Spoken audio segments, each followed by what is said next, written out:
En cas d'agression d'un contrôleur donc sur le terrain, il s'adresse en premier lieu à son chef de direction pour lui relater les faits qui se sont passés.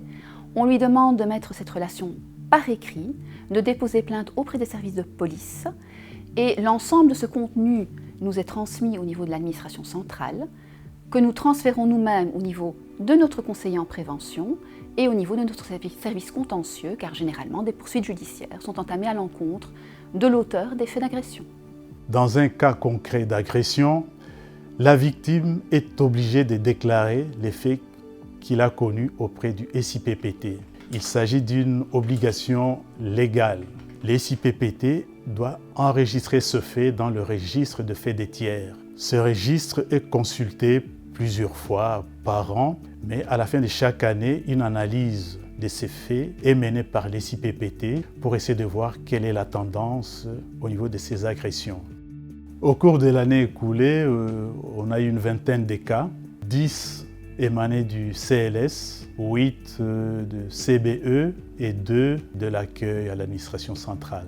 De cette vingtaine de cas, je crois qu'il y avait à peu près 11 qui pouvaient être des agressions physiques et le reste des agressions verbales.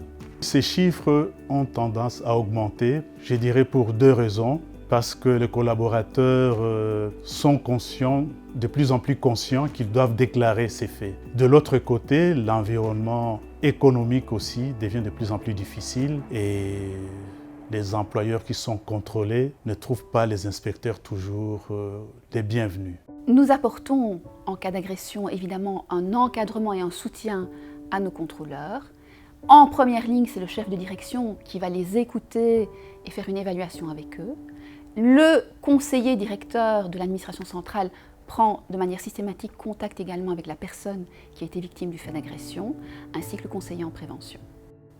Une fois le fait enregistré, le conseiller en prévention qui l'a fait prend contact avec la victime pour lui demander si elle n'a pas besoin d'aide. Il s'agit souvent d'un soutien psychologique. Dans les premiers jours qui suivent l'agression, la victime a tendance à minimiser les choses, mais il s'avère qu'à la longue, l'aide s'avère nécessaire. Alors, dans ces cas-là, les SIPPT le met en contact avec une institution spécialisée dans les soutiens et les suivis psychologiques. Les inspecteurs, lorsqu'ils entrent en fonction en tant que stagiaires, sont encadrés par un mentor et ils ont une pratique de terrain de manière assez directe. Ils sont donc directement confrontés à des situations où il y a de l'agressivité de la part des employeurs parce qu'ils ne nous accueillent pas toujours avec le sourire, mais leur mentor est là pour leur dire les bonnes manières de réagir.